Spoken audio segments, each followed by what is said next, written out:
बोलो एकादशी मैया की जय।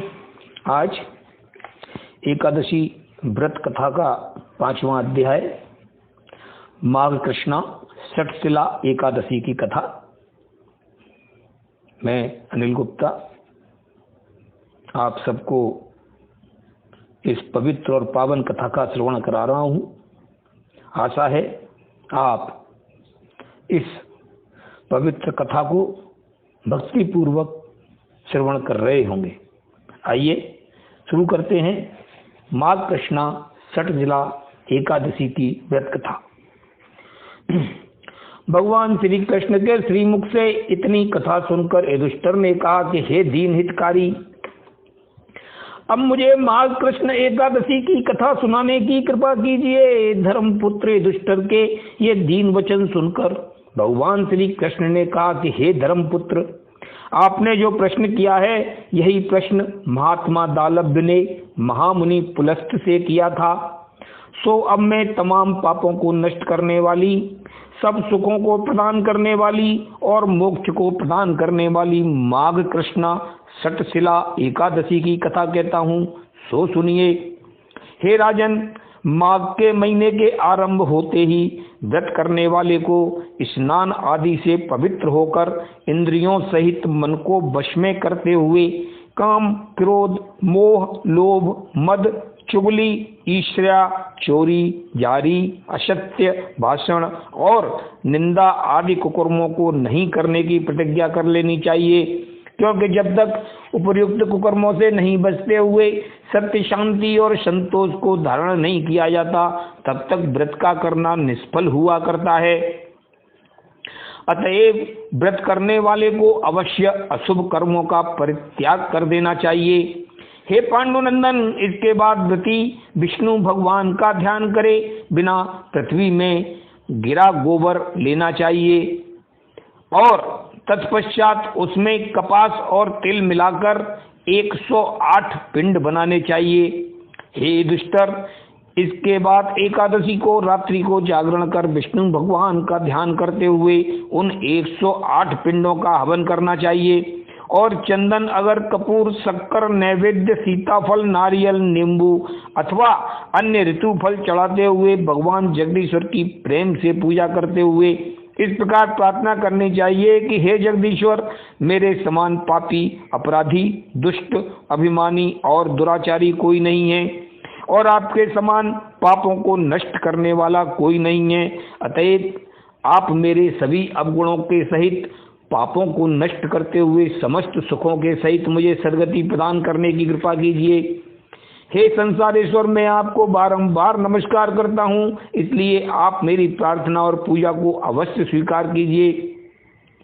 हे धर्मपुत्र, इस प्रकार भगवान की प्रार्थना करने के पश्चात तिल के लड्डू, अन्न, वस्त्र, उपानहा, पावड़ी, छाता, द्रव्य और जल से पूर्ण कलश तथा काली गऊ और श्रद्धानुसार किसी द्विजित्तम को दान देनी चाहिए। हे धर्मराज, इस एकादशी को तिलों के दान करने से बड़ा पुण्य होता है, अतएव इसमें तिलों का अवश्य दान करना चाहिए। चूंकि इसमें तिलों द्वारा पूजा करना, तिलों को शरीर में लगाना, तिलों से हवन करना, तिलों का तर्पण करना, तिलों का भोजन करना और तिलों का दान किया जाता है। अतः 6 प्रकार के तिलों का विधान होने से इसका नाम षटशिला एकादशी रखा गया है। इसलिए व्रती को तिलों को अवश्य दान करना चाहिए। इतनी कथा सुनाकर भगवान मधुसूदन ने कहा कि हे धर्मज्ञ, अब मैं आपके सामने षटशिला एकादशी संबंधी एक प्राचीन इतिहास सुनाता हूँ, सो सुनिए। हे महाभाग, बहुत समय पहले इस भूतल पर एक ब्राह्मणी रहा करती थी। यद्यपि वह अनेक व्रत, नियम और उपवास तथा कथा कीर्तन नित्य प्रति करती हुई मेरे ध्यान में मग्न रहा करती थी, परंतु अन्न का दान कभी स्वप्न में भी न करती थी। हे धर्मज्ञ, यह देखकर एक दिन मैं उसकी परीक्षा लेने के लिए सन्यासी के वेश में उसके द्वार पर चला गया और हे माता, भिक्षा देने की कृपा कीजिए, यह कहकर उनसे भिक्षा मांगने लगा। हे राजन, चूंकि उसको अन्न वस्त्र का दान देने की चिढ़ थी, इसीलिए वह मुझे वहां आकर भिक्षा मांगता हुआ देखकर अत्यंत क्रोध में भर गई। तत्पश्चात उसने एक मिट्टी का डेला लेकर इसे खा ले, ये कहते हुए मेरे भिक्षा पात्र में डाल दिया। हे धर्मपुत्र, तत्पश्चात मैं उसकी दुर्बुद्धि पर पश्चाताप करता हुआ उस ढेले को ही लेकर बैकुंठ को चला गया। इसके कुछ समय पश्चात नाना प्रकार के व्रत नियमों से अपने शरीर को सुखाती हुई जब वह ब्राह्मणी मृत्यु को प्राप्त हुई, तो यद्यपि वह अपने शुभ कर्मों द्वारा और मेरे भजन के प्रभाव से स्वर्ग में अवश्य चली गई, किंतु जो भवन उसको रहने के लिए मिला वह सर्व प्रकार से सुंदर होते हुए भी अन्न, वस्त्र और धन आदि वस्तुओं से सर्वथा शून्य था। हे कौन्तेय, ऐसे घर को देखकर वह उदास होती हुई ब्राह्मणी मेरे पास आई और प्रार्थना कर इस प्रकार कहने लगी कि हे दीनानाथ, मैंने आयु पर्यंत चंद्रायण आदि अनेक कठिन व्रत, उपासना, नियम और कथा श्रवण आदि शुभ कर्म किए हैं, फिर भी अन्न, वस्त्र और धन आदि से सर्वथा रहित भवन ही मुझे देने का क्या कारण है। उसके ये वाक्य सुनकर मैंने कहा कि हे भगवती, यद्यपि तेरे शुभ कर्मों ने तुझे स्वर्ग में पहुंचा दिया है, परंतु जिन वस्तुओं का तूने स्वप्न में भी दान नहीं किया वे तुम्हें किस प्रकार प्राप्त हो सकती हैं। हे महाभाग, एक बार मैं स्वयं सन्यासी का भेष बनाकर तेरे द्वार पर मांगने आया था, जिस पर तूने अन्न का एक भी दाना न दिखाकर मिट्टी के ढेले से प्रत्युत्तर दिया था। अब तू ही बता, बिना दान किए तेरे को अन्न, वस्त्र और धन आदि किस प्रकार दिलाया जा सकता है। हे देवी, ये उसी ढीले का प्रताप है जिससे तुझे उत्तम भवन मिला है। यद्यपि इससे अधिक मिट्टी की इच्छा हो तो वह भी दिलाई जा सकती है। हे धर्मपुत्र, मेरे ये वाक्य सुनकर उस ब्राह्मणी ने रोते हुए कहा कि हे दीनपालक, मेरे से बहुत बड़ा अपराध हो गया है और अन्न वस्त्र का दान न देकर मैंने जीवन में एक बड़ी भारी भूल की है। हे जगन्नाथ, यद्यपि मैं महापापनी हूँ तो भी मुझे क्षमा करने की कृपा कीजिए, क्योंकि आपको छोड़कर भक्तों का हित करने वाला कोई नहीं है। अतएव मेरे समस्त अपराधों को क्षमा कर मुझ पर दयालु होते हुए मुझे सर्व सुख प्रदान कीजिए। हे धर्मज्ञ, उसके ये वाक्य सुनकर मैंने कहा कि हे देवी, अब तुम मेरे कहने से अभी अपने भवन में वापस चली जाओ, क्योंकि एक मानुषी को स्वर्ग में आई हुई जानकर देव स्त्रियां तुमसे मिलने के लिए तुम्हारे घर आती ही होंगी।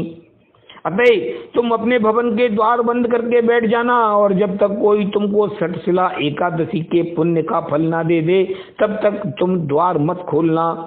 हे नरोत्तम, इसके बाद वह मेरी आज्ञा से अपने भवन में चली गई और द्वार बंद करके बैठ गई।